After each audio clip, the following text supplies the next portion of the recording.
What's up, YouTube? This is Too Raw for TV. All right, so before I get into this video, shout out to the brother Anthony Holloway for the $20 donation via the Cash App. Much respect to him for showing love to Too Raw for TV. Now, for several decades now, we have been hearing about how the birth rate nationally and then ultimately globally has been dropping. All right. It's been going down for several years now, to the point now where the CDC announced that the birth rate among American women is now down to an all-time low of 1.6 per woman. 1.6 per woman. I think only 3.5 million babies were born in the United States this past year. That sounds like a lot, but it's not. To even sustain our population, the birth rate has to hit at least 2.3 children per woman. And that's quite a bit below. As a matter of fact, had it not been for immigration, which Republicans rail against, had it not been for the increase in immigration, our national population would be declining, which is unprecedented because we've seen exponential growth as a country for the first 200 years of this country. You know what I'm saying? So I guess, and before I go forward with this, it's not just the United States, it's everywhere. It's especially rampant in Europe. But now the United States is catching up, right? Even other countries that have had explosions in population over the past several years, even India, there's been a decrease in population. So I'm just going to focus on the United States because I don't know too much about other nations to be going into, detail about what's exactly happened over there, even though I think there's something similar going over there. But over here, I mean, I can't help but think that part of it is the culture. One detail that I saw that interests me is for many years we've seen a decline in white birth rates. And I would assume a lot of that would have to do with feminism, women, but in this particular situation, white women putting their maternal lives on hold for their careers, or some of them totally ignoring their maternal instincts and forging a career, right? To the point where some women wait all the way until they're in their 40s and 50s, when it becomes much more riskier and sometimes almost improbable, if not impossible, to have kids. Then you start having, unfortunately, miscarriages and whatever. That's part of it, right? But now we're seeing an increase in the birth rate when it comes to Black women. This younger generation of Black women, over the past decade, there's been a huge decrease in the number of children born. And it doesn't surprise me. It doesn't surprise me at all because the younger generation of women that are African American or Black, they become susceptible to a more toxic version of femininity or feminism, I should say, where men are demonized. They're taught anti-family values. They are programmed mentally to harp about reproductive rights, which includes unaliving their child, which to me is the antithesis of reproduction rights. You're not reproducing when you're doing that. But it's just wordplay, I think, that tricks people into doing things that ultimately will be harmful to them and their community by an insidious uh, overseer. But anyway, I think that's part of it, playing into a little bit more to what I just mentioned.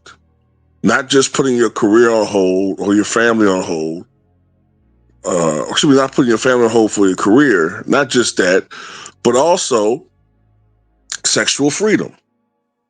Okay? A lot of people want to be able to, let's say, sow their royal oats, men and women. They want to explore first. They want to explore who they are. This was not how we were decades and decades ago. And when I say decades and decades ago, I mean before the baby boomers. You go back to the 30s and 40s and 50s.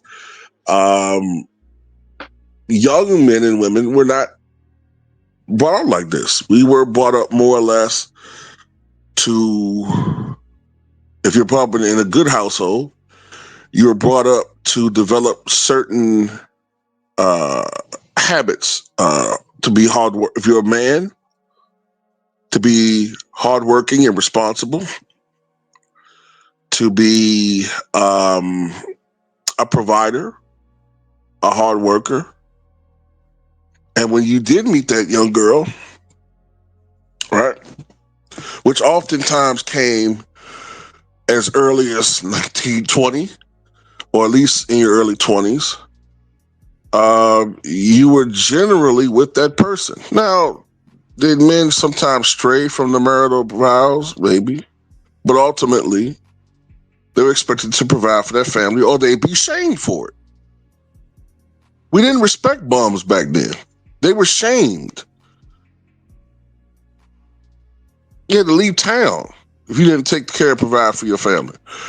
Women were brought up to be, I'm not saying that, oh, this is the right thing. I'm just saying women were brought up to be nurturing. Women were brought up more or less to prepare to be a mother. Their mothers trained them on how to cook, on how to take care of the household and raise kids. And I'm not saying that during certain situations they may not have a secondary job to help out, but mainly we were provided to be homekeepers or housekeepers. Now somehow that's a bad thing. But if a woman doesn't know how to be a housekeeper, then who's taking care of the home?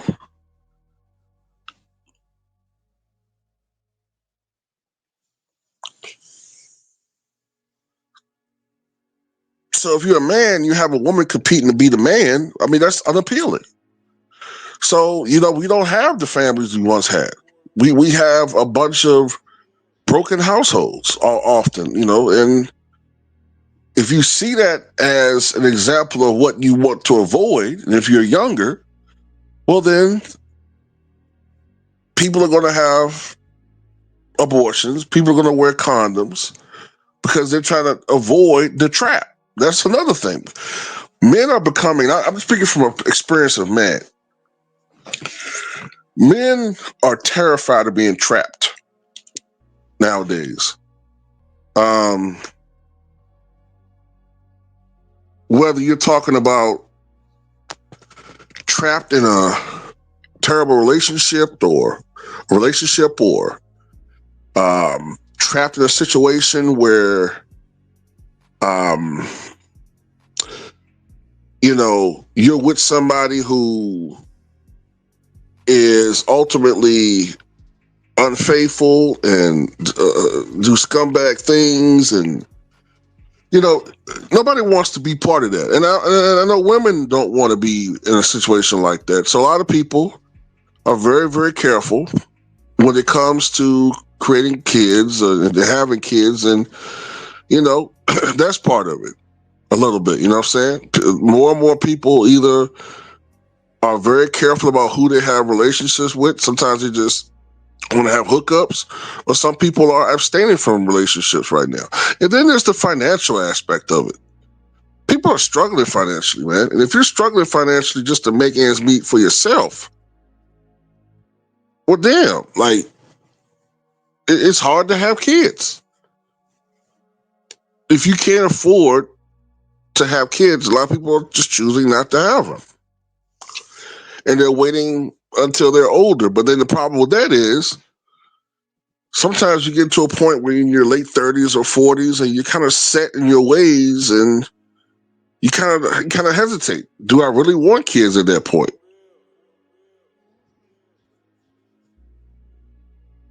Especially if you're a woman. Do I really want to have kids now that I'm in my 40s?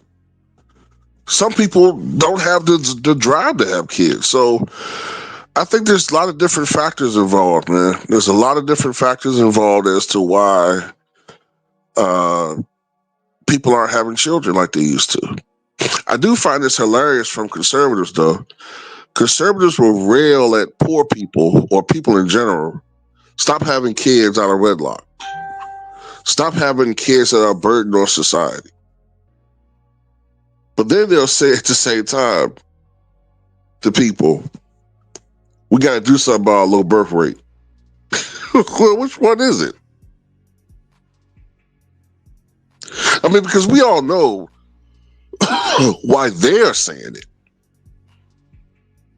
They're saying it because they want to. When I'm talking about they, I'm talking about the insidious ones.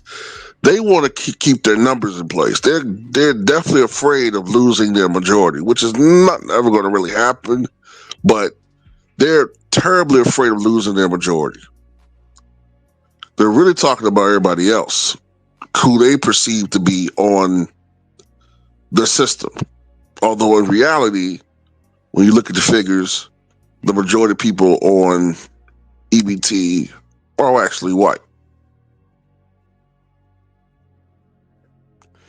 But anyway, you know what I'm saying? I don't think this situation is going to be remedied as far as the birth rate is concerned. Some people think it's going to lead to societal collapse as far as, you know, as we move into the future, there's going to not be enough. Like, for instance, it's going to be too many jobs and not enough qualified people. You know, it's going to be a situation where, um, you know, we may have to rely on an increased immigration rate to keep our society afloat as far as people doing the low-hanging fruit jobs. Oh, another thing too. A lot of people too are engaging in alternative lifestyles more so than ever before. So if you're engaged in that type of lifestyle, um, there are some people who are of that lifestyle who have kids, but you know what I'm saying? That plays a factor too. Man, that's all I got to say about it, man. Tell me what you guys think.